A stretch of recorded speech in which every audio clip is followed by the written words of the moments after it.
Good morning, everyone. I'm Cecilia Perri, the Vice Director of the Museum of the Codex. I would like to thank you for this important opportunity. In our museum is kept the Codex Purpuresu Rossanensis, which is very similar to the Codex Purpuresu kept in St. Petersburg.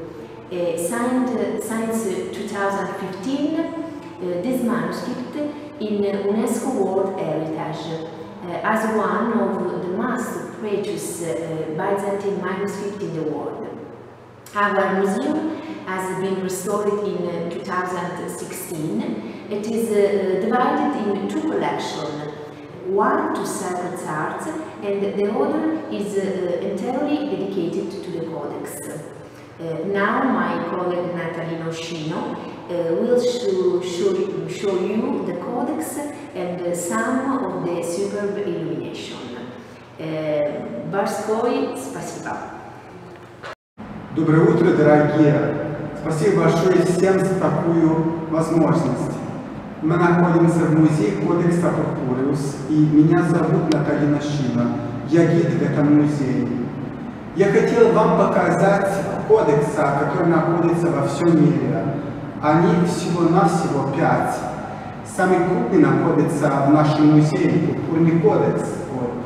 Потом есть Кодекс Генесис в Вене, Кодекс Синопенсис в Париже, Кодекс Гратинус в Албании и, конечно, Кодекс Петрополитанус Пурпуру, который хранится в Санкт-Петербурге в Российской национальной библиотеке.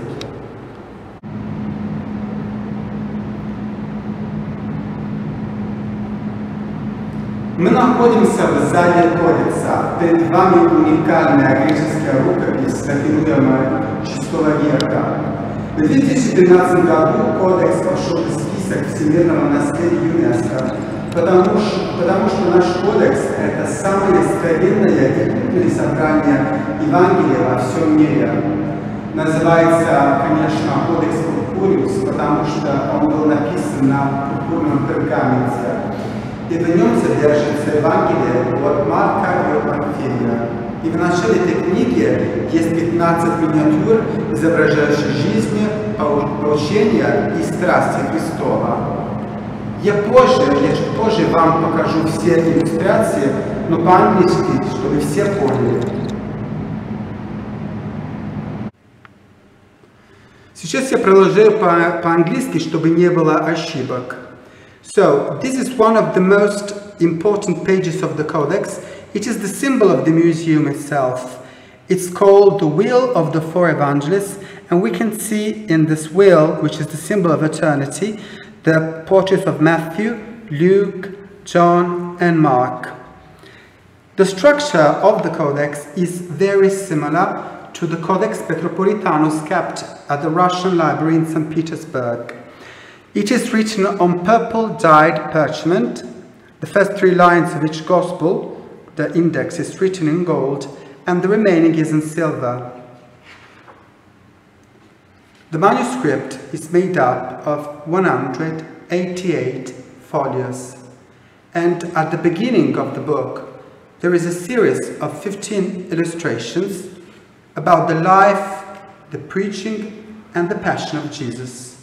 For example, this one is one of the oldest representations of the Last Supper in history of sacred art, which was painted 1000 years before Leonardo da Vinci, and we can see Christ eating like a Roman king on the triclinium.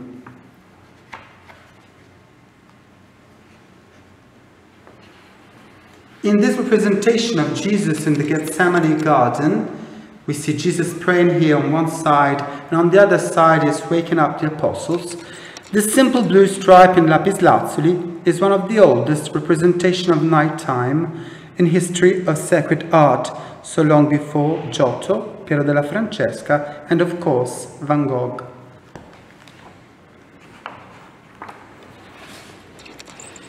The most beautiful illuminations of the Codex are at the start. For example, here we see this beautiful illustration representing the joyful entrance of Jesus in Jerusalem, the Palm Sunday, with Jesus on the donkey, and he is entering into Jerusalem, and there is a crowd of children welcoming Christ.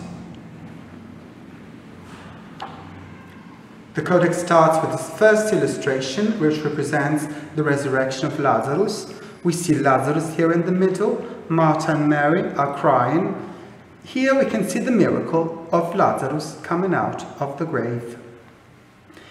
So every 3 months we turn the pages of the Codex for preservation reasons, but also to allow visitors to see this unique manuscript. So every 3 times a year, visitors can see different pages of it. We are looking forward to see you here in our museum. We hope to meet you here in person. And спасибо большое за ваше внимание и всего доброго. До свидания.